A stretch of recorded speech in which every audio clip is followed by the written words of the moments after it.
Guys, dito tayo sa aking mga red-eared slider turtle. Tignan nyo ang diferensya. Alam nyo to, no? Yan, red-eared.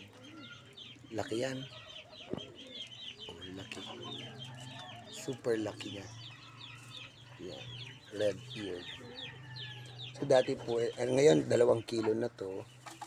Pero dati, ubod siya ng liit. Ang laki yan ng 5 piso. Ganito po siya. So yung maliit. Where's the little? The tiny. Where is... Hindi ko na makakita. So marami po sila, mga 30 lahat yan, mga yan. So, nawala na yung bulinggit. Ayun. Ito po. Yan. Mas maliit pa siya dito.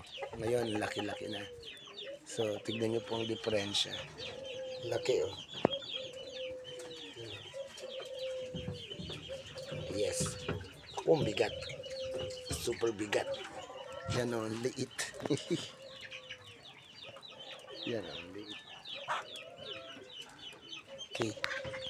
So, mahirap din mag-alaga. Kaya lang, you should be responsible enough to take care of these kinds of animals. Okay po. Bye, guys.